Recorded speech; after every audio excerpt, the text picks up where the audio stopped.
And welcome back to the show.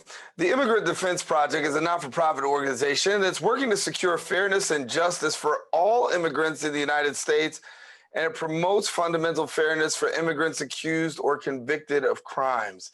They seek to minimize the harsh and disproportionate immigration consequences of contact with the criminal justice system by working to transform unjust deportation laws and policies and educating and advising immigrants, their criminal defenders, as well as other advocates. And here now to share a little bit more is the Immigrant Defense Project's Senior Policy Associate, Jose Chapa, and then Senior Policy Attorney, Shim. And both of you, welcome to the show. Thanks for having us. Thank you. Thank you.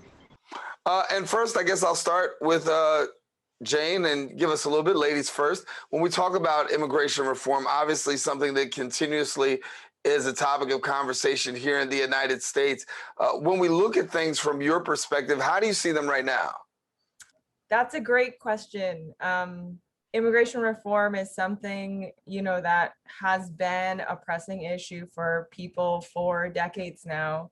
And I know that the immigrant rights movement has gained a lot more, power over the years, and people are really looking for a path to status. That's been one of the big demands that's been raised, in particular with Dreamers. And obviously, I think you're probably familiar with that.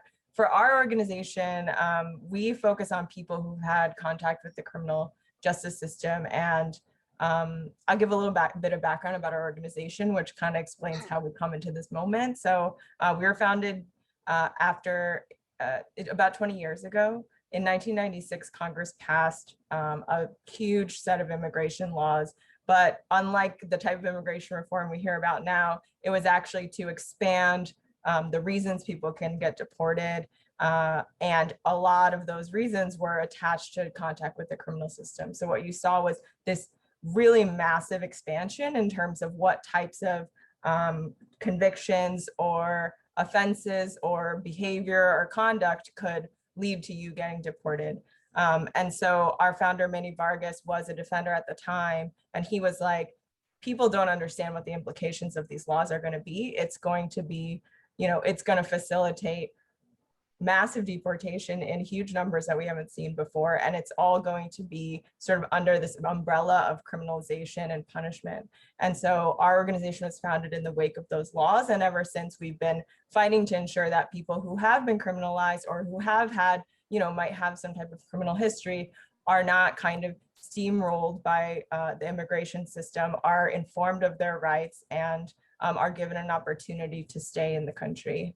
So, when we talk about this moment and immigration reform, there's a lot of, people want status so they can fully participate in, public life and a bunch of other things, and access to resources and benefits and all of that. And but what you don't hear about as much is all of the exclusions that are often on the table because people have, been arrested or done some time. And, for our organization, we see the way that doesn't allow for, second chances. It doesn't allow for looking at a person as a full human being, who they are today. And so we are really focused on making sure that the injustices of the criminal legal system, which I think people have become increasingly familiar with, are not just imported into the immigration system and accepted that, because someone has done something before, or, there's a million documented ways that police and prosecutors are abusive, in particular in communities of color. And why would we take the outcomes from that system and use them to sort who deserves and doesn't deserve to stay in the country? Yeah. And Jose, I'll bring you in. One of the other topics in conversation that you deal with is mass deportations. And we see ICE enforcement. We know in the last presidential administration, record numbers of people being deported with ICE intervention in the courtroom. We're now under a new presidential administration, but that does not mean that everything is all good. Yeah, exactly. And part of the work that IDP has done is collect information on how many arrests and detentions and contact with ICE folks have had at courthouses, in particular here in New York State. So part of the campaign that IDP helped build was Nice Out of Courts campaign with a broad coalition of partners. We were able to pass the Protect Our Courts Act last year. And by the end of last year, December 2020, Governor Cuomo signed that piece of legislation into law, which would basically keep ICE from arresting or detaining people going to court, at court, or leaving court, where the most vulnerable individuals would go and have this contact with ICE officers. People were afraid to go to court and have any contact with court because of that fear and that chilling effect that happened across communities, not just in New York City, but across the entire state. And that is one way we are building the case against ICE here in the state of New York. Even though we had this horrible administration, ICE is still out there, and we are going to probably see more ICE activity in the coming months, even though we have a new administration. So we're definitely keeping our eyes open and seeing what is next. Yeah, talk to us a little bit, if you don't mind sharing a little bit about the legalization of marijuana. We know that many people, particularly in communities of color, where many immigrants find themselves on the wrong side of the law just for this infraction itself. A little bit about the work that you're doing there and what you would like to see happen. Yeah, earlier this year, we were very grateful here in the state of New York that the MRTA law passed and was signed by the governor. So that, of course, means that marijuana is now legal across the state of New York. But also, this kind of brings us some considerations for immigration. Also, if folks have had any sort of criminal conviction, and this, of course, regardless of status, it's very important for folks to talk to a trusted attorney, especially if you have any sort of contact with immigration officers, in order to not only expunge, but also vacate your old convictions. And this could have a huge impact on anybody's immigration status or immigration process moving forward. And this is something that IDP worked along with a broad coalition, again, of partners and legislators in order to make this happen. But, it's also important for people to know that even though marijuana is legal in the state of New York, it's still federally not legal. So that's another thing important, thing to consider, that you cannot go to federal places like the airport, for example, and travel with marijuana, or cross state lines, because every state has different laws in consideration to marijuana. Yeah, it's a lot to unpack, and certainly as time continues to unveil, more and more people are becoming more and more familiar with these new laws, but yet and still a lot of people are still trying to navigate through this situation. Talk to me a little bit more, Jane, if you will, about some of the other policies, because many people may not be so familiar with much of the policy work that's going on behalf of immigrants. But what is it that you would want people to know and focus in on, particularly in this season? Well, on the state level, we have been working on a project called the Justice Roadmap, which is a legislative platform that includes about 25 to 30 bills, all on criminal legal system reform and immigration reforms together. And the reason that advocates joined together around this platform, it's endorsed by, I think, 200 plus organizations around the state, is because the systems are so integrated in the way that they function. And so ICE really is just relying on local law enforcement, police, state troopers, to identify people who they can then go and come and go after, so that they basically are doing their legwork for them. And so if you're a non-citizen and say you get stopped by a police officer or arrested for something, that can trigger a whole slew of immigration consequences for you. And so the Justice Roadmap is really about looking at the entire experience, the system, the way that it's intertwined and entangled, and rolling back a lot of those harms that people experience, and ensuring that criminal justice reform also takes into account the particular consequences that it can have in the immigration system if you're not a citizen. And I think one important thing to remember is in New York, we have so many different immigrant communities. So we have undocumented folks, we have people who've been longtime green card holders and they're not yet citizens, and everyone can still be impacted and could be potentially at risk.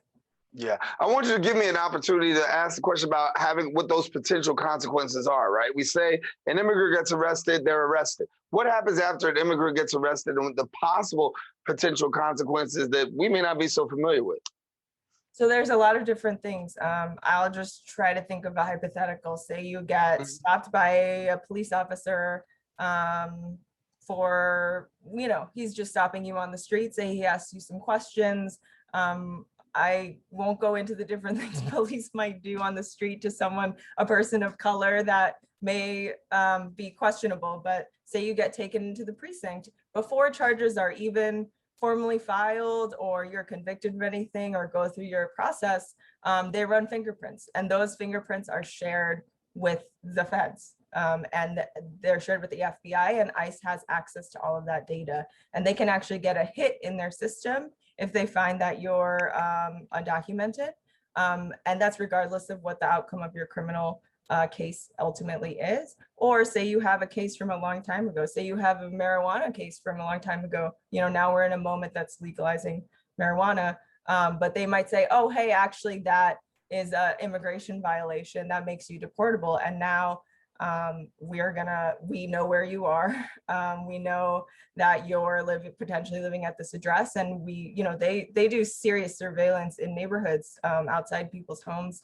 And often the reason is because they get that notice from the fingerprinting. Jose, if you will, share with us a little bit about NY for All, the campaign that you've got. Yeah, and actually, in relation to that, in the New York for All Act, which was introduced these past couple of sessions and did not pass, but we hopefully will get it passed next year, would keep local agencies from sharing information with federal agencies like ICE. So if somebody were to go to a public hospital, somebody were to go to any a probation office or the DMV, for example, the New York for All Act would keep those agencies from sharing any sort of private information about anybody with any federal agency like ICE. And it's basically would make New York a true sanctuary state in that sense.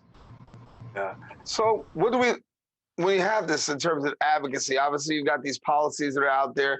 Advocacy is really huge. How do people participate in really getting behind and supporting some of these initiatives? And if I'm watching on the show and saying, listen, this is something I really want to be passionate and activist about and really raise my voice and lend my voice to that, how do they go about doing that? Well, I would suggest by educating yourself, first of all. And we are very grateful that at IDP we have a bunch of resources on our website where you can go on and learn a lot about what people's rights are. But in particular, next month on July 13th and 14th, IDP will be hosting a Know Your Rights presentation, Train the Trainer presentation on marijuana and what those new laws mean for New Yorkers all across the state. And it's being co-hosted by the Bronx Defenders, the Drug Policy Alliance, and the Legal Aid Society. People can visit our website, immigrantdefenseproject.org/marijuana if they want to register for that. And it will be a very a nice comprehensive educational tool for people to know what their rights are in relation to marijuana in the coming years here in New York.